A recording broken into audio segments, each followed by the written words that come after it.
आज अर्थ डे है, आज 22 अप्रैल है।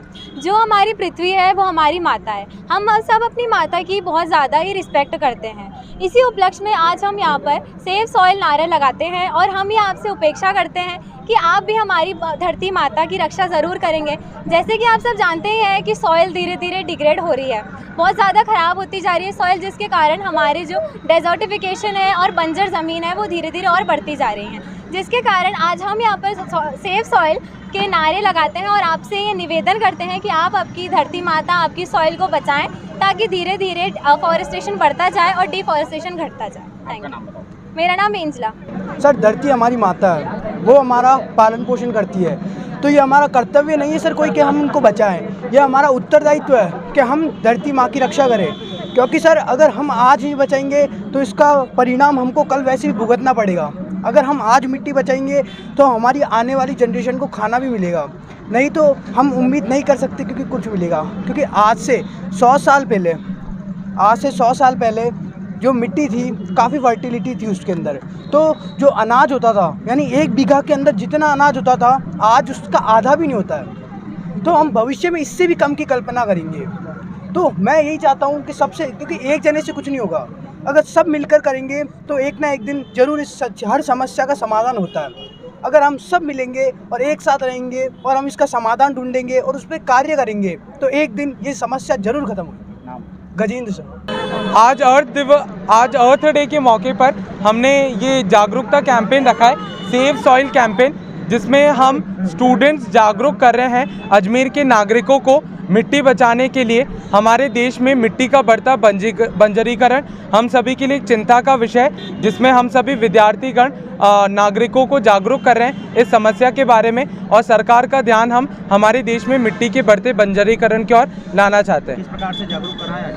हमने पोस्टर्स के माध्यम से और स्लोगन्स लगा के हमने नागरिकों को जागरूक करा। कहाँ पर किया गया है? ये बजरंगगढ़ चौराहे के इधर किया गया है और साथ में 4 चौराहों पर भी और किया गया है।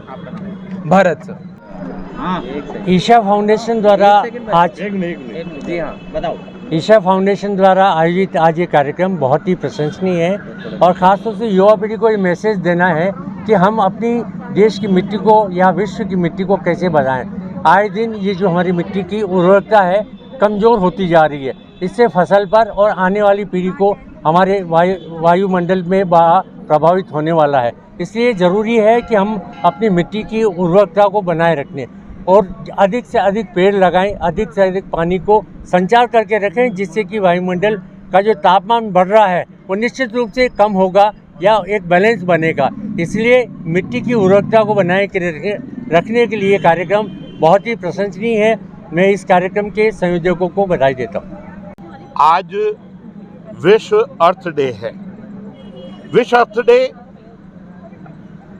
यदि मनना शुरू हुआ तो जब तक उसकी ज़मीनी हकीकत के अंदर जब तक अर्थ डे नहीं पहुंचेगा तब तक किसी भी चीज़ के ऊपर मनाने का कोई महत्व नहीं होता है। और मेहनत पहुंचाने का जो सबसे बड़ा जरिया होता है वो हमारी युवा पीढ़ी है। वो युवा पीढ़ी को मालूम पड़ना चाहिए कि अर्थ डे का मतलब क्या है, हमें किस तरीके से अपनी मिट्टी को बचाना है, हमें किस तरीके से पेड़ लगाने हैं, हमें किस तरीके से अपनी देश के न आने वाले जलवायु के ऊपर नियंत्रण पाना है। उसी सब चीज़ों के लिए आज HKG स्कूल के बच्चे यहाँ पर आए। ईशा फाउंडेशन ने इन सब चीज़ों के लिए पहल करी। निश्चित रूप से गुरुजी ने ये जो पहल करी है ये निश्चित रूप से बहुत बड़ी पहल है। आने वाले समय के अंदर ये मील का पत्थर साबित होगी। मेरा यही लोगों से निवेदन है कि जो मिट्टी के अंदर जो गुणवत्ता कम होती जा रही है उन गुणवत्ता की तरफ ध्यान दें। हम पेड़ लगावें, पेड़ लगाने के लिए अपने जन्मदिन के दिन पेड़ अवश्य लगाएं। यदि अपने जन्मदिन के दिन यदि आपने एक पेड़ लगाया है तो निश्चित रूप से जब बड़ा होगा तो देश का भविष्य होगा और आपको ऑक्सीजन देगा। दूसरी सबसे बड़ी जो चीज़ है कि यदि पेड़ लगेगा, सिर्फ पेड़ लगाने से मतलब ना रखें, उसके अंदर आने वाले समय में पानी भी दें, उसके अंदर खाद भी दें। यदि आप देंगे तो निश्चित रूप से आपके बराबर आपका वो जो पेड़ है वो बराबर होगा।